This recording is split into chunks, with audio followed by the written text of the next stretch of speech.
Stop! Stop! I've got Thomas's passengers, wailed Bertie, roaring up to the gates. It was no good. Edward was... But that afternoon, when the two engines met again, Oliver was no longer laughing. Duck made good time, and all the passengers caught their trains. It went into a tunnel and squeaked through its funnel and wouldn't come out again.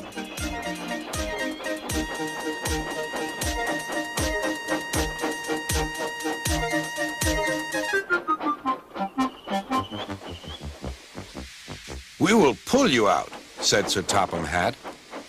But Henry only... At last, Thomas came along. The conductor waved his red flag and...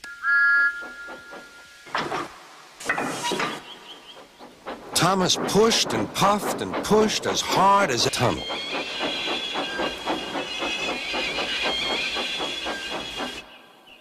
Hill.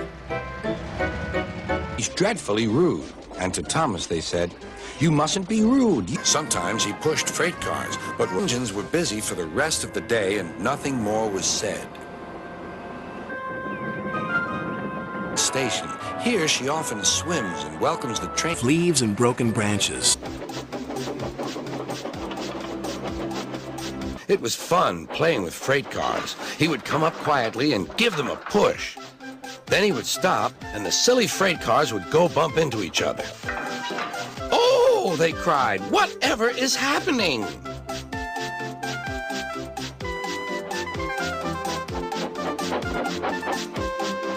Later, Edward spoke to Douglas. "Trevor and I..." That night, Douglas was still working. He had taken the midnight goods train to a station at a faraway part of the island where only the diesels work.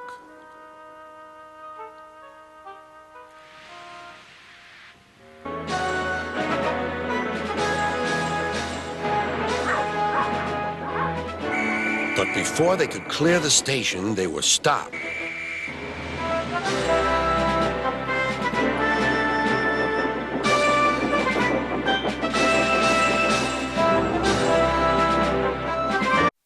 Bertie the bus was giving some visitors a tour of the island of Soda.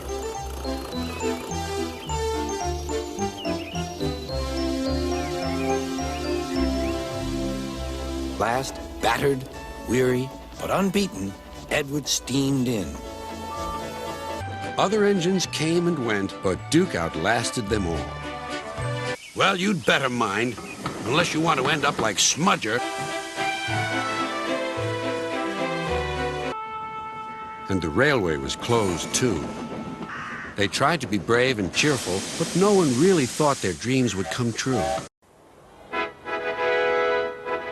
It was an important day in the yard. Everyone was busy and excited, making notes and taking photographs. A special visitor had arrived and was now the center of attention. Later that night, the engines found that the visitor wasn't conceited at all. He enjoyed talking to the other engines till long after the start. To meeting Duncan. They found the caboose and some workmen and hurried up the line. Later, Sir Topham Hatt spoke severely to Duncan. "As long as I've got rails to run on, I can go anywhere, in any weather, anyhow. Goodbye." "Peter Sam, I'm running this line. I'm Peter." But the refreshment lady was still cross. They missed him very much. They had more work to do. "So fat as you." "I mustn't stick," thought James.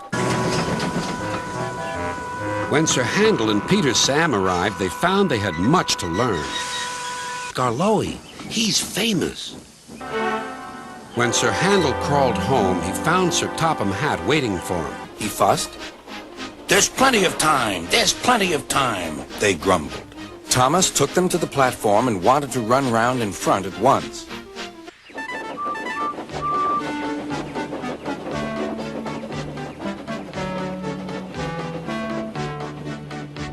To himself. Everyone was sorry when it was time for Trevor to go. Thomas pulled him to the junction. "Yes, you are. I don't have stupid cowcatchers, but I'm not frightened. I'd just toot and they'd all go away." "But they don't," said Toby. He was hard at work, at the big station by the sea. Waiting at Edward's station so that he could help the heavy train by pushing from behind.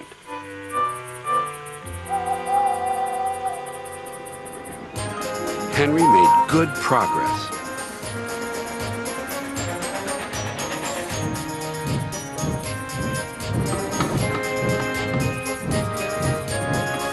But the conductor stopped the cars and got out to warn approaching engine. Rheneas and I had to keep the trains running, or our railway would have to close.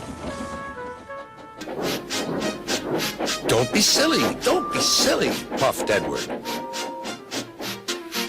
At last, Gordon was on the turntable. They telephoned Sir Topham Hatt. So Gordon didn't want to take the special train and ran into a ditch? What's that you say? The special's waiting? Tell Edward to take it, please, and... Morning, the mist had cleared. A workman was talking about the unsafe viaduct on the old line tonight. Henry really didn't want to.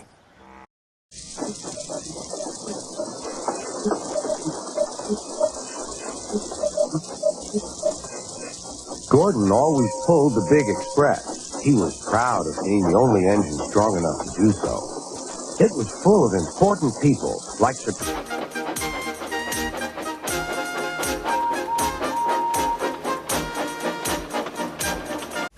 It was a busy time at the docks. All the engines were working hard. Pushing and pulling vehicles had to tackle a steep and dangerous road.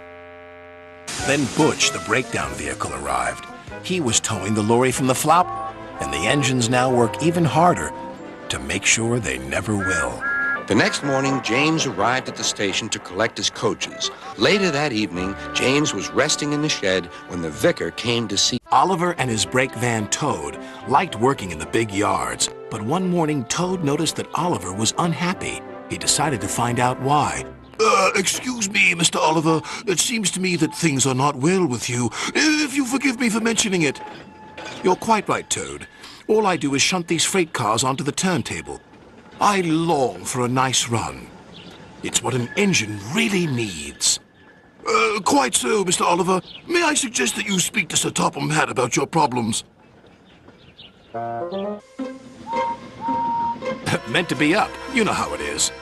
Of course, this wasn't true, but Duncan enjoyed complaining. He became sulkier still. That night, Sir Topham Hatt spoke to Duncan. Percy worked hard at the new harbor. The workmen needed stone for their building. Toby helped, but sometimes the loads of stone were too heavy, and Percy had to fetch them for himself.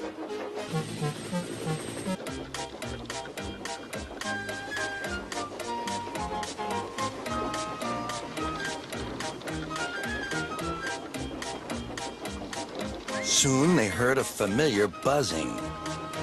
"Percy," whispered his driver. Percy pounded along. The cars screamed and swayed.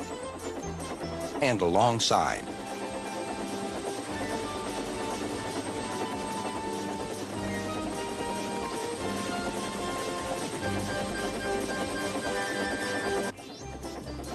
Beep, beep, beep. Brakes, conductor, please. The driver carefully checked the train's headlong speed. Harold's still hovering. He's looking for a place to land. "See," shouted the driver. "We're gaining. We're going ahead. Oh." This is young and full of her own ideas. She loves rearranging things, too, and began putting Toby's cars in different places every day.